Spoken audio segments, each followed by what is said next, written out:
Hi, everyone. My name is Brandon Harrison. I'm Associate Features Programmer here at Doc NYC. I'm very pleased to welcome Dana Nachman from Dear Santa. How are you doing today, Dana? Good, thank you so much.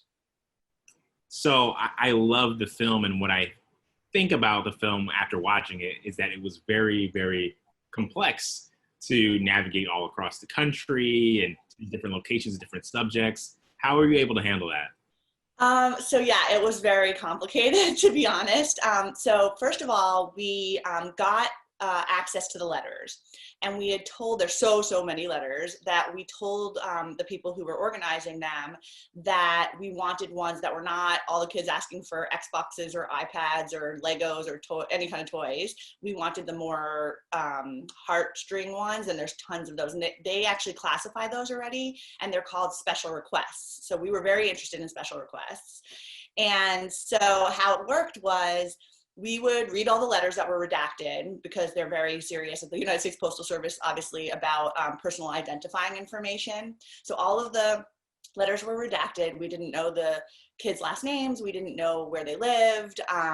And right at, we said, okay, we're interested in these. And they would come in every day. Like, as you can imagine, it wasn't like we could plan out in September what we wanted. This was really from like, I mean, November 15th, but most of them came in like after Thanksgiving. So we were every day looking through the letters and then said, okay, we're interested in this, and this. So we probably identified maybe 100 over time. Like every day we would do some. And then the United States Postal Service would send a express mail letter out to the parents of the writer and say, hey, your letter, your kid's Santa letter has caught the attention of a documentary filmmaker. Here's her name and number and email address. Please contact her if you're interested in participating in her film. So then we were just like dying inside, like waiting every day for, like, I was checking my phone incessantly and my, my email, like, I hope I didn't miss anything. So eventually people started calling and asking us about the project, and then we would find out where they lived, right? And so we couldn't even plan our shoots really. We'd be like, okay, that one's in Arizona, okay, that one's in Chicago, okay, that one's in Cleveland, and we would just get on planes and go. So it was really crazy. And then meanwhile, we were trying to find some of the elves that were helping Santa, and our best world was when we found the letter writer who was willing to participate and the adopter. And that's what we were really going for, is both sides. So it was really a logistical challenge, but super fun. It was like you were on this treasure hunt for awesomeness, really. And there's some of it where you have like Chicago, New York is in person. Like, was that part of your original? I'm sure you had an original plan, and then you saw the actual logistics and where that took you. Yeah, I mean, we knew that. So New York is like like they called like New York and Chicago the legacy programs. So we knew we were going to shoot in both of those places. We just never knew what was going to rise to the occasion to be really awesome. I mean, I think we actually had a sense that most of the film would be in New York.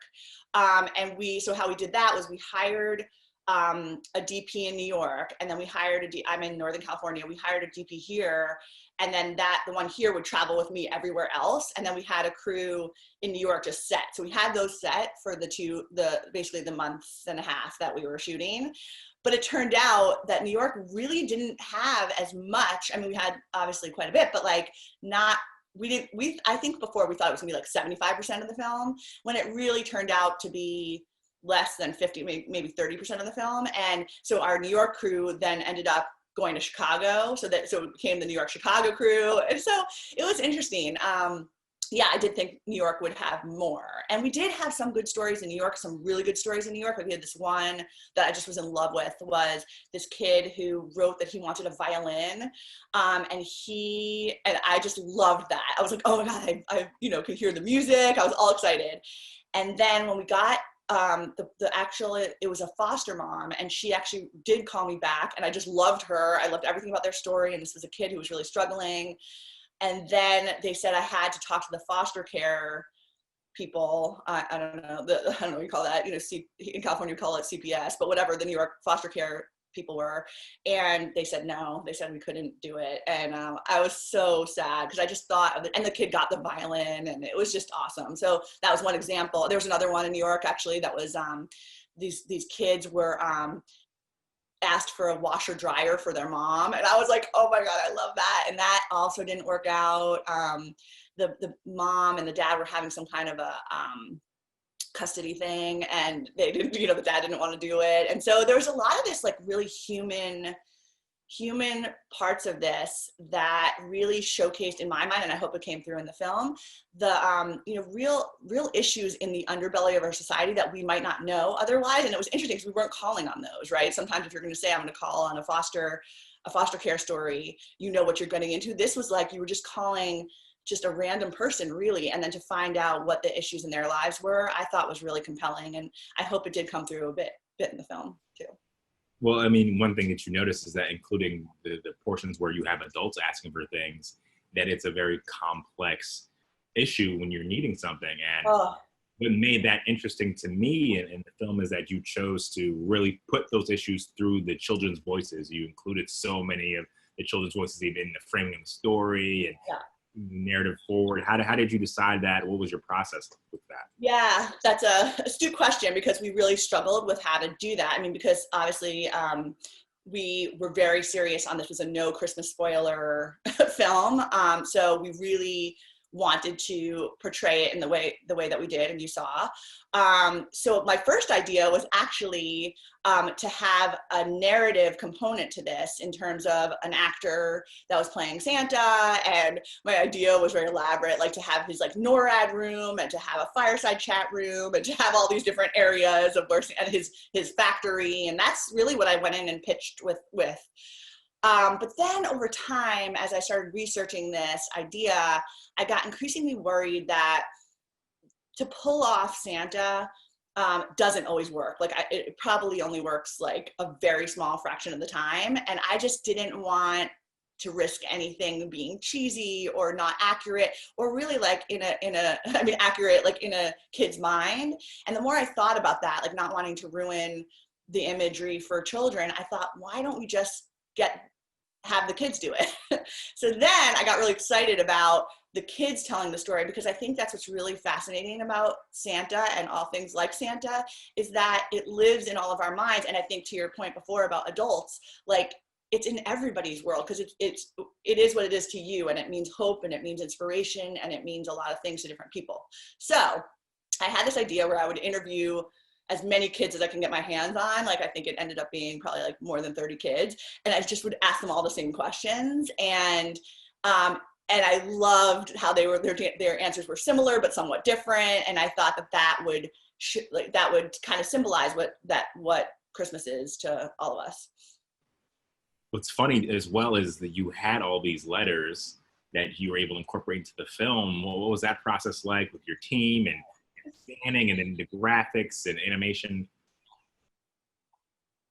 It was so fun. I mean, the whole thing, at the time it was kind of like, are we insane? Like it was really an insane thing, because I mentioned before about how the timing of it all. It was crazy. Like I remember the one time I was driving back from one of the shoots in Chico in the fire scenes, and my phone rings, and one of my producers was like, oh my God, Dana, we just got this amazing LGBTQ letter. And I was like, oh my God, like I love that letter so much. Like, oh, we have to do it. And like, you just like get these letters, like it was like phone calls about awesomeness, you know?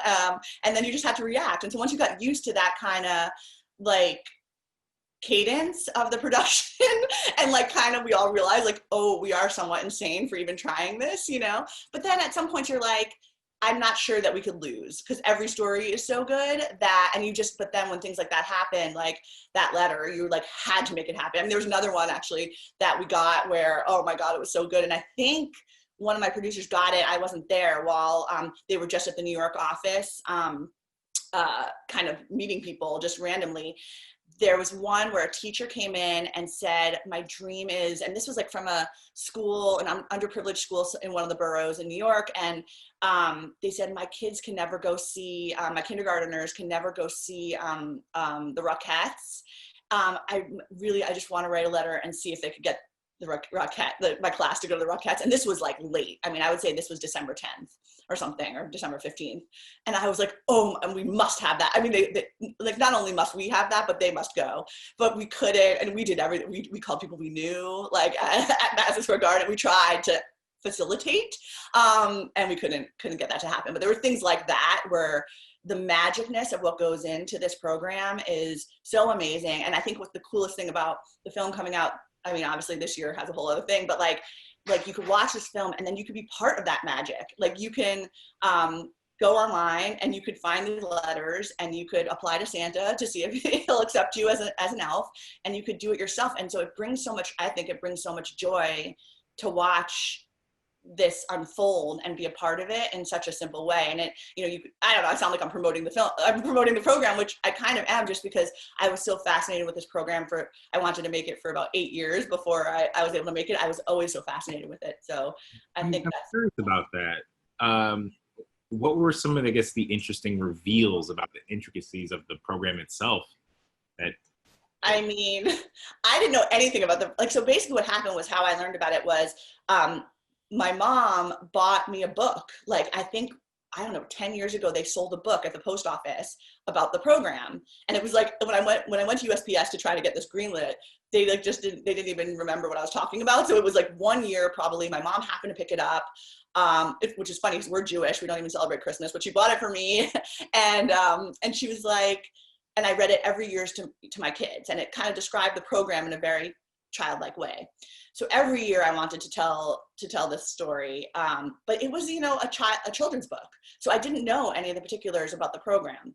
So when I reached out to USPS, you know, they started explaining to me that actually several years ago, maybe 2 years ago or 3 years ago now, it actually was kind of starting to become digital. So I had no idea about that. I had no idea that the only two legacy programs were in New York and Chicago. I mean, the book I think only talked about New York. And then the other thing that was really interesting about this was the United States Postal Service is so massive. And that I think I underestimated. I just never had given it a lot of thought, but they're just massive. And so we would call over, we're near San Francisco, we would call over to San Francisco. And even though they weren't like in the program, in the legacy program, like they would do something and somebody else was doing a little something else. So it felt like, and it wasn't just felt like we could never get a full grasp on every single thing that was happening. Because I think I'm probably totally botching this, but I think there's more than 35,000 post offices. So like, we just kind of were strategic in our research, and we felt like, okay, we wanted it to be a very diverse film. So, and we tried even to make it more diverse than it was in terms of geographic area. I mean, diverse, we were psyched that it became, because we didn't know who was who when the letters were written. So we were happy that the kids were diverse, but we wanted to be diverse geographically, and also like urban, you know, that we had a lot of urban, we wanted to find rural. So we were just kind of targeting places for those reasons too. This is my last question, and I really hope you can expound on this pretty well, because I found this, and this hit me in my sort of feelings. What does it mean to create such a feel-good product, a documentary story at that, during these times? Oh my God. I mean, I can't even tell you enough how much of a gift this was for me and for everybody who worked on our crew. They've told me. So, I mean, the film was amazing to start, right, before 2020 hit. I mean, we just had the best time shooting, and to meet people in these, just like I said earlier, like these random walks of life for no real purpose other than this letter they wrote, was fascinating. You know, because usually in my films, my last film was about guide dogs, right? So everybody I knew going in was going in there with a service, you know, people who were keen on service, people who, you know, visually impaired and blind people. So I knew what I was going for. This was just a total random selection. And that was really amazing, because I do love that. I love, as a filmmaker, and I'm a former journalist, like going into people's world is really what makes me tick. So that was awesome. But then when the pandemic hit, we were smack in the middle of editing. The last trip I took at all was to Sundance to reveal the trailer last year. And then so that was it. And then we were home, and we were editing the whole time. And it was primarily me, my main editor, my producer.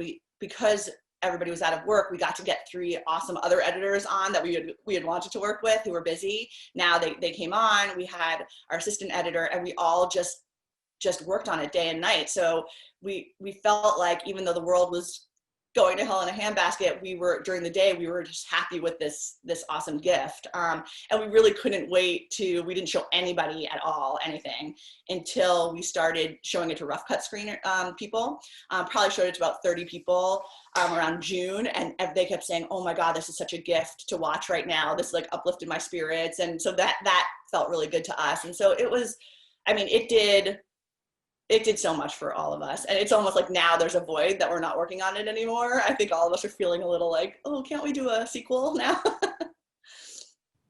Dana, thank you for joining us so much. The film is amazing. Dear Santa, everyone. Dana, thank you so much for joining us.